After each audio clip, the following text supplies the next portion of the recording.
Welcome, welcome, Women in Wellness Tribe. Dr. Sonia and I are so excited to have our guest on today, who is a dear friend of mine. I get to see her at seminars specifically for chiropractic and a lot into the nutrition realm and functional realm now. We have with us Dr. Lisa Olszewski, who is amazing. You guys are going to get so many nuggets today because she is a chiropractor, a naturopath, a functional medicine fanatic, a keto fanatic, an intermittent fasting fanatic, and she has such an amazing story. So I encourage you all to share this out because this message is honestly what Dr. Sonia and I are trying to get out there is that women, we are so different, especially if we're still menstruating compared to men. We cannot take one and one to make two. We're very, very different. So, Dr. Lisa, welcome. Thank you so much for being with us. Thank you so much for having me. It's so fun to be here with you ladies. Yeah, welcome, Lisa.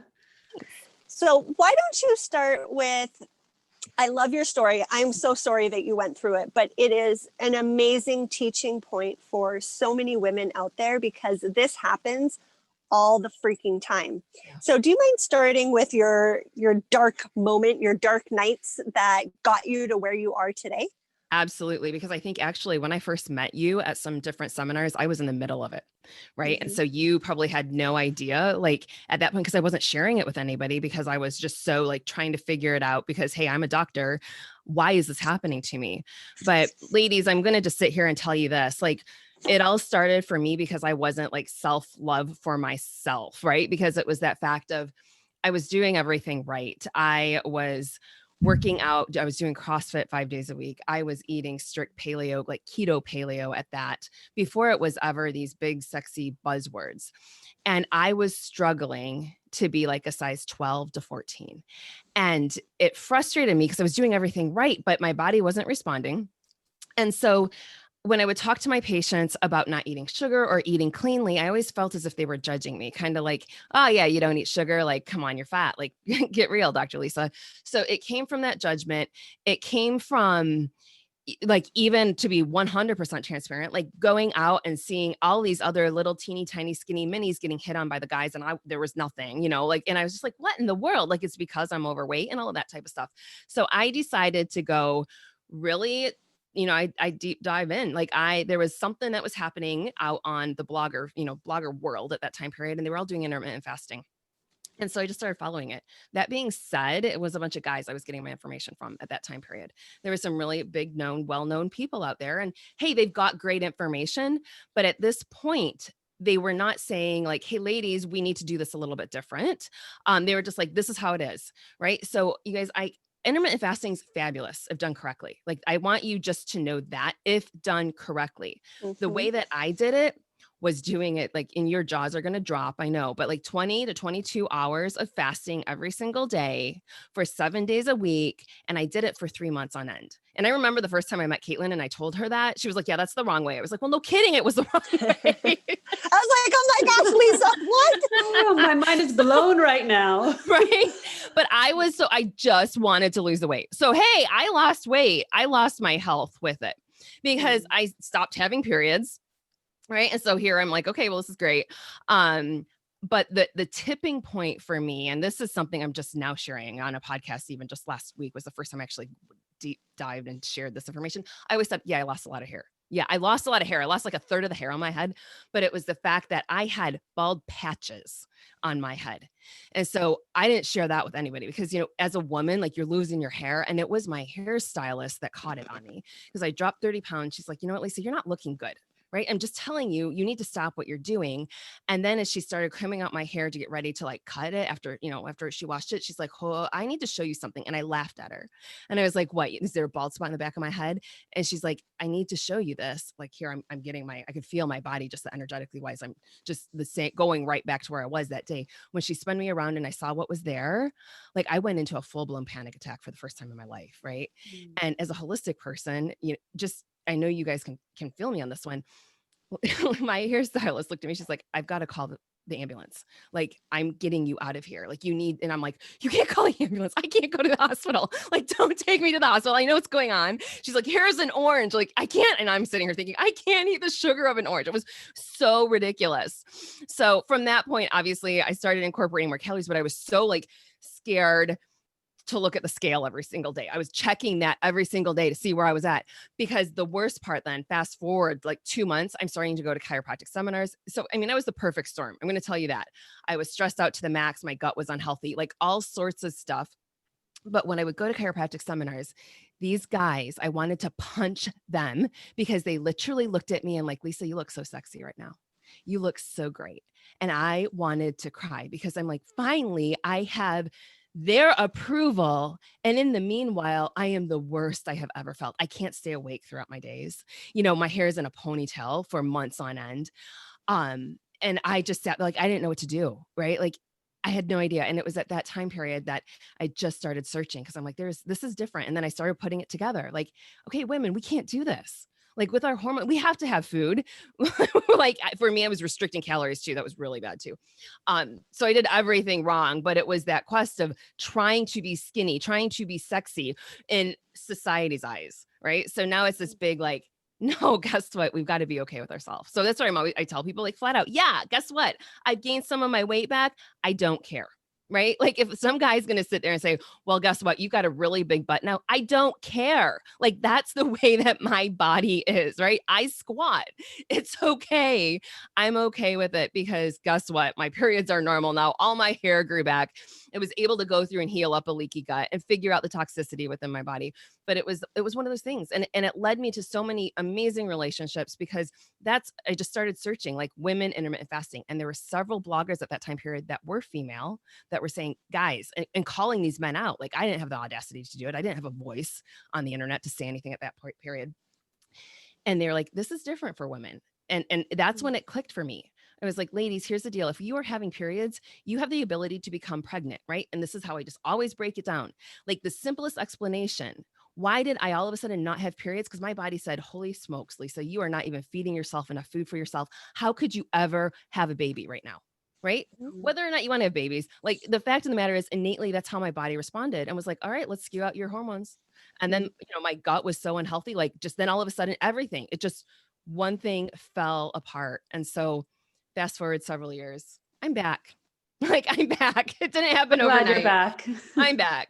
So that's sorry, it got really long-winded, but I feel like it is so necessary for women. Just accept yourself as you are, whether you've got extra weight on your, don't let society, I'm so fed up with society because everything is photoshopped out there, right? Like Mhm. we got to be okay with ourselves. Yeah. I think that's my biggest message out of all of this.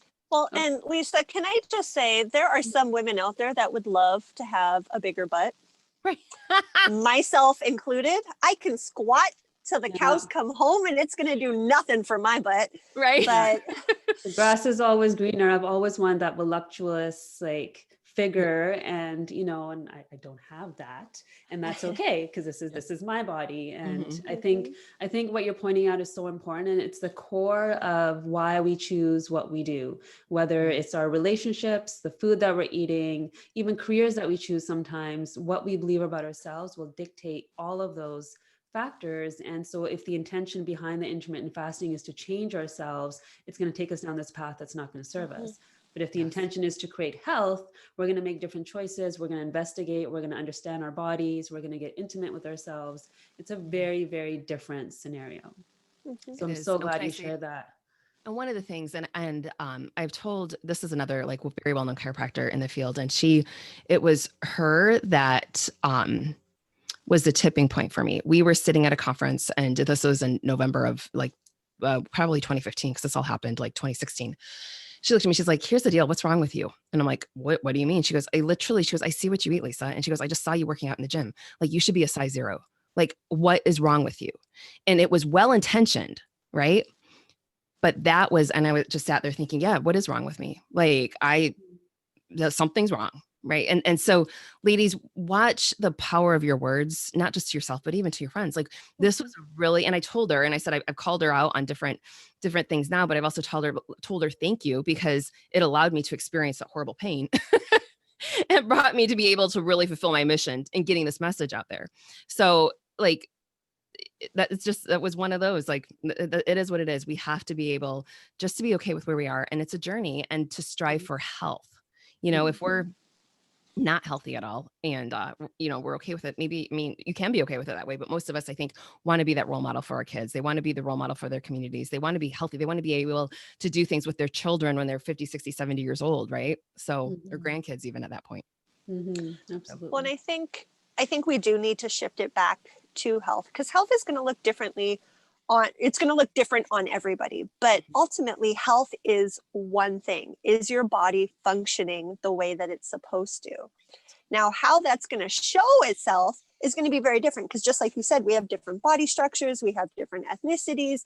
Me being 5'10" is very different than somebody who's 5'4", like, it's not the same. And we do have to be okay with that. And honestly, I think one thing we need to do is start pointing out those beautiful indifferences in other women and make them recognize it, that those they're not even imperfections. Those differences are what make you beautiful. Yes. And we definitely don't do that enough. There's a quote out there that I love, and every time I see it, it just brings a huge smile to my face.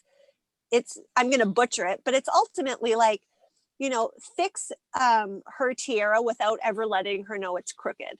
So instead of fixing it, compliment it, like, let's be more supportive versus, what's wrong with you? And I think,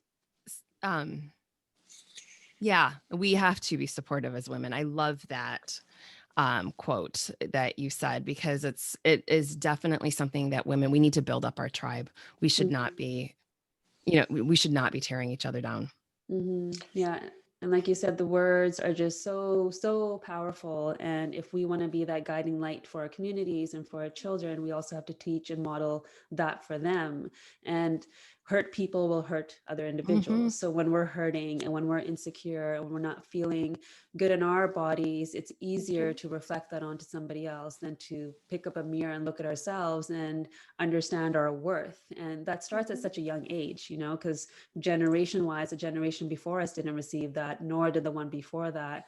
And there's so many ancestral wounds that we're all carrying with us. So I think this is a conversation that needs to happen in all circles of women, that we just need to really elevate and lift each other up instead of tearing each other down so we can get to the top, because that's not going to work. Yeah. And we need to support that. I think of my niece, she's 3 years old. And so they live out of state. So I FaceTime her a lot. And there was one morning, my sister is so wonderful with her. She's so encouraging, so supportive, and all of that, because knowing that, like, my sister's an attorney, so she researched everything, right? So she's like, how does the brain develop? What do I need to do? And what do I need to say? So I'm watching Bella. She hops off the bed and she walks up in front of the mirror and she's like, you're just so pretty, Princess Bella. And she's just saying all these wonderful, like, you and I would look and be like, wow, she's so arrogant, right? Like, but then I just laughed with my sister and she's like, no, I'm okay with that, because what I've researched is that women's highest self-confidence is at like ages 3 to 4. And by 5, it's starting to go downhill. And she's like, that's all she's got right now. And she goes, I don't need this to shift. And I was like, it was just beautiful. And just to watch our kids and how, to know that most of our beliefs are pre-programmed in our mind before the age of 7, right? Isn't that what that is? It's like, okay, well, and it is. And it's not blaming our parents for stuff. They did the best that they could, right? But it's also just realizing that some of those limiting beliefs or limiting beliefs that we have, we can go above and beyond them. Well, I love it. And I actually think we need to reframe that as well, because it's not arrogance. That's actually amazing self-confidence that we all should possess, truthfully. And the whole thing about being bossy, I hate that. I do too. You don't have to be bossy. You can be a good leader, but it's the tone. Right. So it's not just the words, it's the tone behind it. And so I do think that there needs to be correction behind the delivery, like the tone. Are you saying it with your hands on your hips and like shaking your head? Because my niece says will both do that to me once in a while. Or are they doing it with like a smile, like telling me, no, we're playing tag right now. Like, I don't care what you want. We're playing tag. Thanks. Like, you're it, go. So it's a different, it's just reprogramming, reframing. And I think that is so important. And I love that. Do you guys remember the Little Miss books from way back in the day, Little Miss Oh Sunshine my books? gosh. Yeah. Yes. So this is the where I always landscape laugh, and I novels. wish I still had it. My mom bought me, this was like second grade, the Little Miss Bossy book. Ah, yeah, that's a good one. So when that whole thing came out Those saying books. she has leadership skills, I was like, see, mom? Yeah. Yeah, exactly. And look where you are today, right? Yeah. You have to reflect back Little on Miss that. Bossy book, second grade. Yeah. Yeah.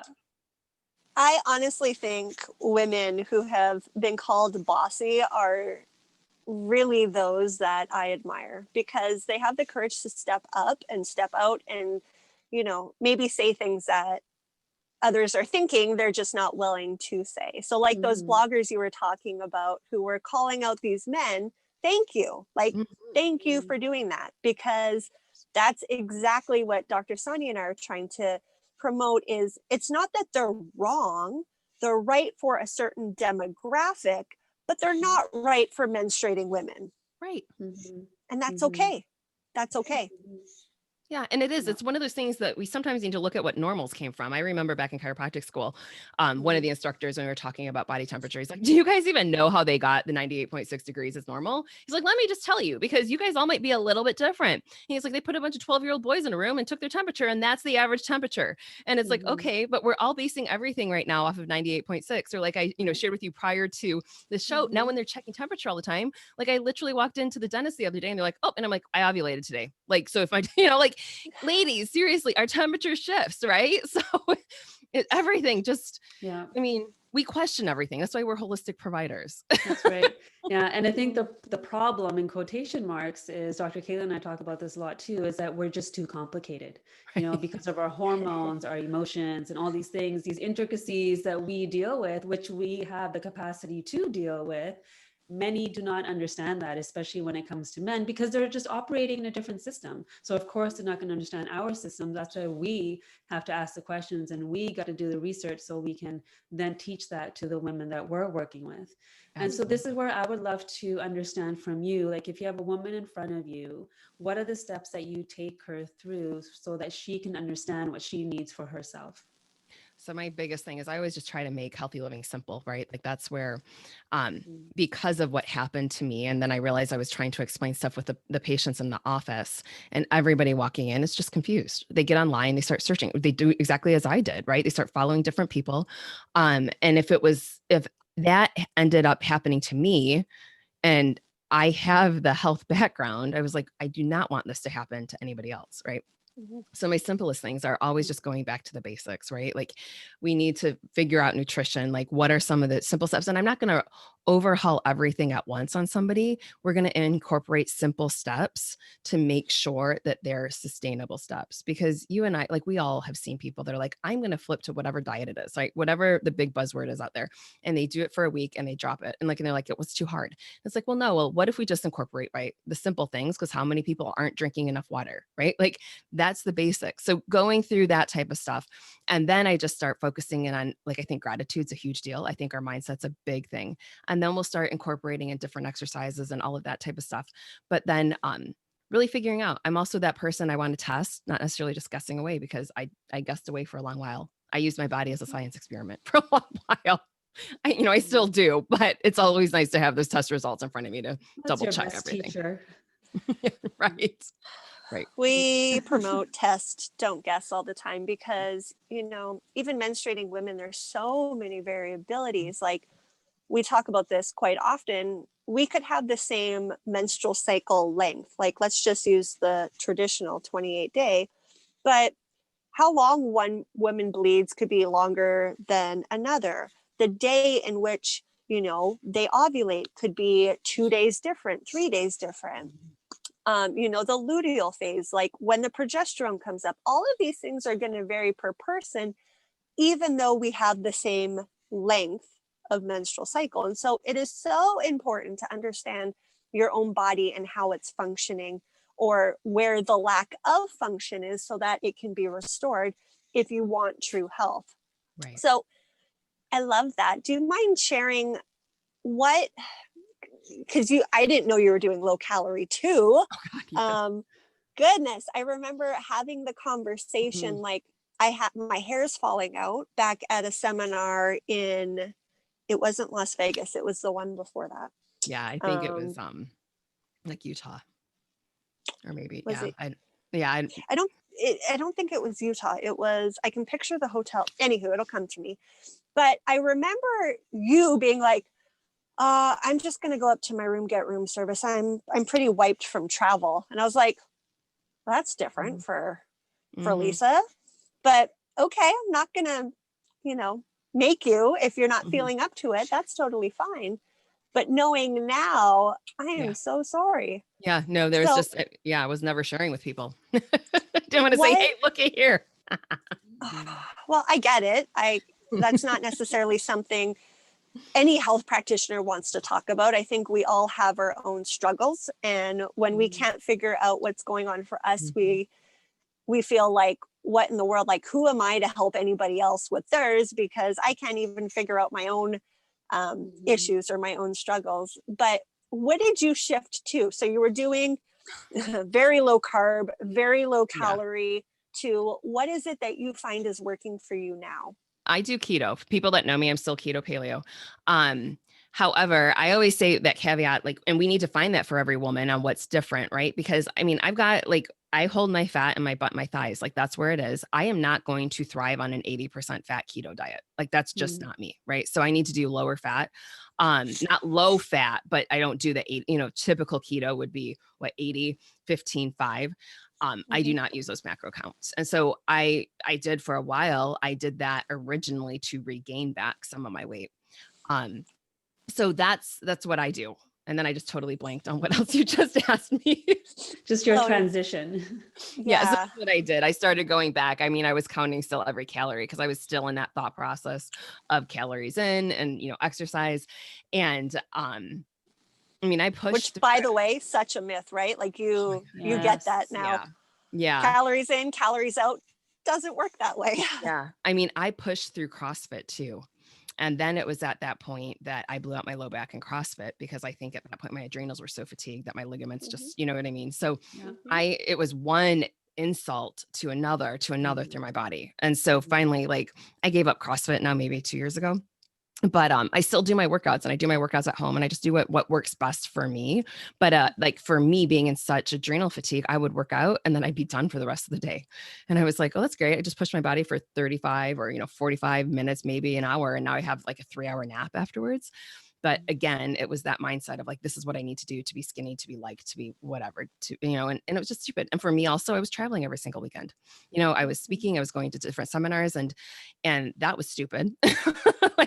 So that's the beauty of what I think when I look at what's happened throughout 2020 is, and people are just like, oh my gosh, it was so horrible. And I'm like, well, at least it allowed me to slow down.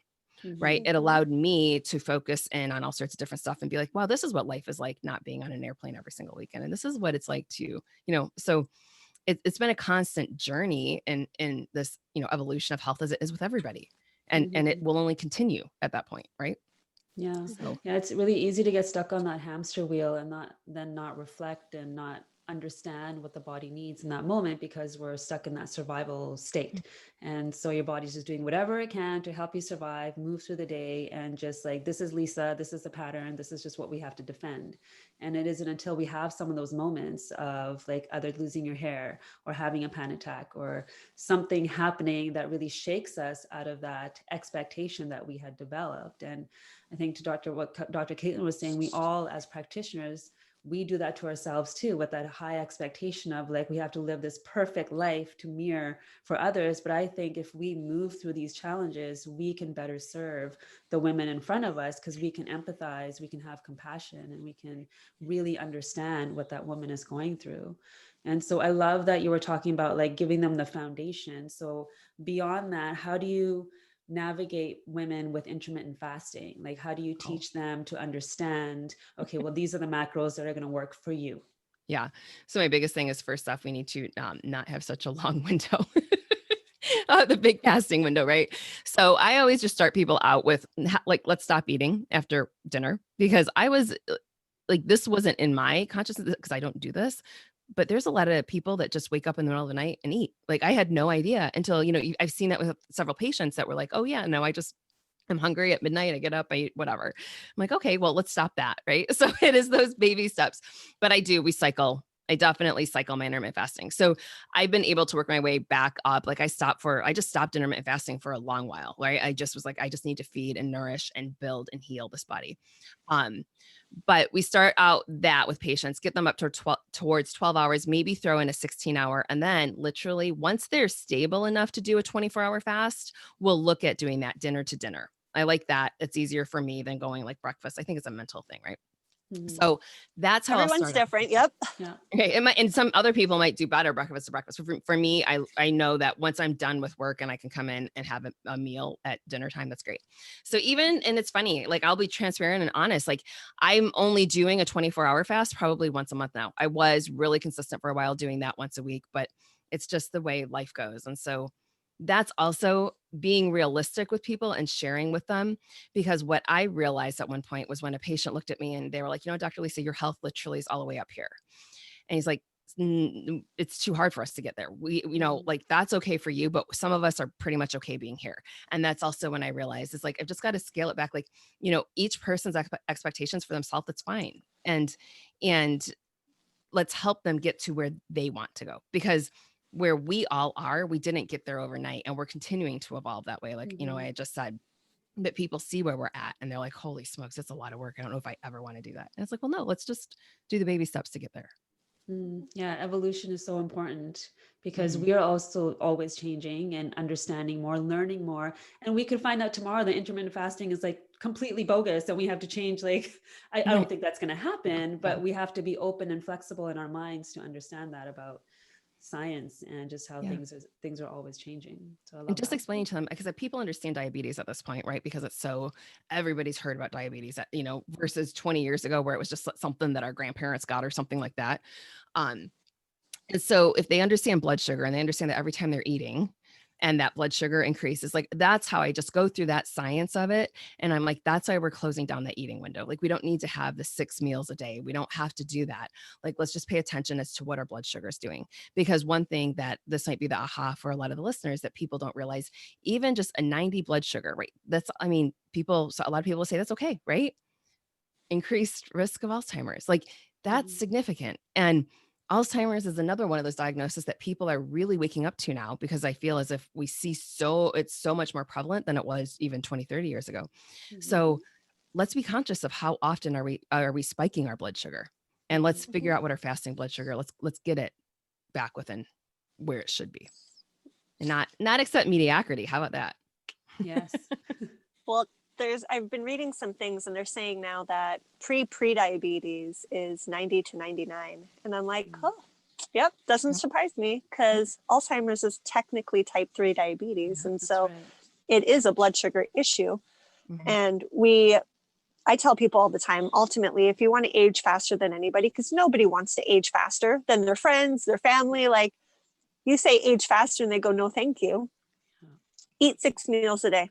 Because that constant insulin spike, insulin's what ages us. And if we're aging, it means we're not redoing or replenishing those cells. And that's what keeps us useful. That's what keeps our health up. And so I think you're right, taking it back to simple steps and simple understanding of why we need to make certain shifts or changes, or at least start taking steps in that direction, why it's so important.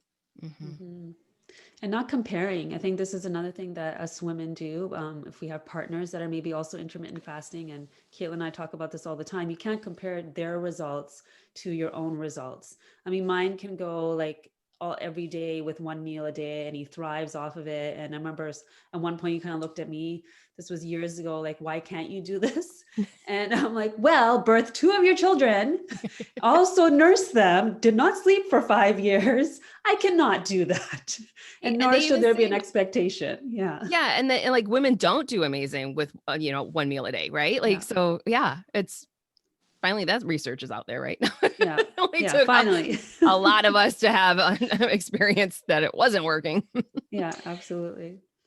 I think, it's important to understand your body. And there's better times during your cycle to do those one meal a days than others. And so like never, ever, ever the week before you get your period, should you be doing long fast or even one meal a day? I tell people all the time, you want to be doing 2 meals a day with higher carbs, like getting those, even eat a white potato. I know that's like, oh my God, what? A white potato? That's like blasphemy.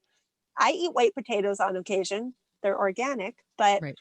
you know, like it's okay. That's probably one of my biggest frustrations behind low carb, keto, and intermittent fasting is we're deeming certain foods as like the devil. Right. And we shouldn't be eating them all the time because you're right, eating white potatoes or rice or those really starchy, high carbohydrate foods will spike insulin, which will cause long-term effects. But it's okay to have it on occasion. Right. And to knock yourself out of ketosis. Like, and I, you know, like I'm sure you guys do that too. Like I intentionally do that because if you really think of what ketosis is, it was our body's adaptation to lower, you know, lower food count. Like, so let's say, hey, you know what, body, you're okay. You're not going to starve. Like, here's some extra carbs, and then go right back in because, like, I want the health benefits of ketosis. So, Oh, yeah. heck yeah. Yeah, That and I feast think and famine cycle. So Yes. important. absolutely, absolutely. And I think also people to understand that this diet is also used very therapeutically. So someone that maybe has a history of epilepsy and seizures, and they might be in ketosis for a very long time, or a cancer diagnosis, or whatever that is. But for someone healthy, or relatively healthy, and just looking for like lifestyle changes, you really want to have that variation that Yes. we talk about. So Lisa, my question for you would be, because relationship with food is so important. And from what I heard when you were going through those moments of like kind of defeat with intermittent fasting, that relationship was still showing up even in the refeeding. So where do you feel like you are today when you sit in front of a big meal or you're having several meals a day? Like, does that show up for you still? Or do you feel like I'm you've over it at passed? this point, right? I feel like I've done a lot of work though, energetically. I've done a lot of stuff just to get through that. But you know, when I had this, like, I just remember, like, I was literally at Cal Jam getting ready for the gala, and I had just brushed out my hair, getting ready, and like had a handful of hair there. And I was like, wow, that's a lot of hair to lose at once. Like, little did I know it came from one spot, right? So that's an anchor I never want to go back to. So, you know, I think that's one of those things that I know what I'm eating is healthy, right? And so it's helping to help build and nourish myself. So I'm okay with that. And to be truthful, I haven't been on my scale in weeks. I don't even sometimes I'm like, maybe I don't want to get on my scale to see, but I'm like, oh, my pants still button. I'm good. So what are your like your daily habits or things like that? Like, you know, if your clothes are fitting a certain way or whatever, like what are some insights that you have that help you stay on that path? To stay on that path. So what was interesting this summer, I ended up with some just knee issues that I was like, oh my gosh. And we were worrying that it was like a meniscus tear and all that type of stuff. So I wasn't doing lower body working out anymore. And it was like, because I was scared to death of what was going on. And so realized like just within this last 2 weeks, I'm like, Lisa, you've got to get back to your workout routine, right? Like, here's the reality. So it is my stuff. I have my meditation in the morning, and I had even stopped doing that in the midst of 2020. I don't know how like certain habits fell out of line, you know, because I had extra time at home or whatever it was. So it's been going back to that and really centering and gratitude. And that's how I start my morning every day. Then I do my workout. So, you know, I've sat that back up, but it was literally a couple weeks ago. I'm like, you've been doing upper body. You haven't done lower body. Like, it's time. Like, you know, your knee's good, get back at that. So it is those things. It's those checks, but, and then also like, I even just went ahead and did all my lab tests again. Right. And so just figured out a couple different things there that I need to tweak now in my supplement schedule. So yeah. I love that. Wonderful. So I like to ask a few just fun questions of our listeners. I didn't tell you about these. So it's kind of like off the cuff. And then Dr. Sonia will finish it up with a more profound question. So what is your favorite beverage? Organic coffee. What do you put in it? It's black. Black. Okay. What is on your nightstand? Oh, I have some magnesium there right now, and a bunch of essential oils. What's your favorite? You know what I do is I actually spray myself with rose oil every morning. Rose oil. Mhm. One of my favorites is Balance. It's called Balance. It's from doTERRA. It just regrounds me. So whenever I'm feeling like all up there, what is your favorite like feast meal? My feast meal. Man, I haven't had this in forever, but this was one of those things that I would, because with restaurants and all that stuff right now. Zingerman's is well known from Ann Arbor, Michigan. And actually it's the Roadhouse, it's not the deli, but they have sweet potato fries and it's all like their stuff is always clean, right?